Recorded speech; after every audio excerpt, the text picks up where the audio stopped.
പഠിച്ചിപ്പോഴും പൂതി തീർന്നിട്ടില്ലേ, ആഗ്രഹം തീർന്നിട്ടില്ലേ, വേറെ പണിയില്ലേ, അങ്ങനെ കുറേ ക്വസ്റ്റ്യൻസ് നമ്മൾ ഫേസ് ചെയ്തിട്ടാണ് നമ്മൾ ഈ ഒരു സ്റ്റേജിലേക്ക് എത്തിയിട്ടുള്ളത്.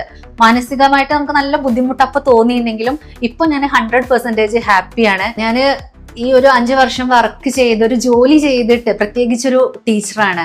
അപ്പൊ ടീച്ചർ എന്ന് പറയുമ്പോൾ ഇപ്പോഴും എല്ലാവർക്കും ഭയങ്കര ഇഷ്ടമുള്ള ഒരു പ്രൊഫഷനാണ്. പലരും എന്നോട് ചോദിക്കുന്നുണ്ട്, ടീച്ചറായിട്ട് എന്തിനാണ് ഈ ഒരു കോഴ്സിന് പോകുന്നത് എന്ന് ഒരുപാട് പേര്. ഞാൻ സ്ഥിരമായിട്ട് കേട്ടോണ്ടിരുന്ന ഒരു ക്വസ്റ്റ്യൻ ആയിരുന്നു അത്.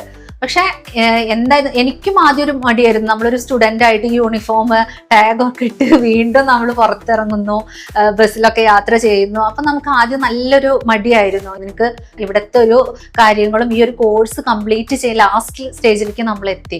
അപ്പോൾ ആ ഒരു എല്ലാ കാര്യങ്ങൾ കൊണ്ട് ഇപ്പം ചോദിച്ച ക്വസ്റ്റ്യൻസ് ഒക്കെ എനിക്കൊരു ചിരിച്ചു വിടാനാണ് തോന്നുന്നത്. അന്നൊക്കെ ഭയങ്കര വിഷമവും സങ്കടമൊക്കെ ആയിട്ട് തന്നെയാണ് നമ്മൾ ഈ ഒരു യാത്ര, വീട്ടിൽ നിന്ന് ഇറങ്ങി നമ്മൾ ഈ ഒരു സ്ഥാപനത്തിലേക്ക് എത്തുന്നത് വരെ ഒരുപാട് ആളുകളുടെ ക്വസ്റ്റ്യൻസ് നമ്മൾ ഫേസ് ചെയ്യുന്നുണ്ട്. ഇപ്പോൾ ഞാൻ 100% ഹാപ്പിയാണ്. എനിക്കിപ്പോൾ അറിയാം ഞാൻ എന്തുകൊണ്ട് ഈ കോഴ്സ് തിരഞ്ഞെടുത്തു, ഇത് തിരഞ്ഞെടുത്തത് എത്രത്തോളം പെർഫെക്റ്റ് ആയി എന്നുള്ളതിൽ ഞാൻ ഹാപ്പിയാണ്.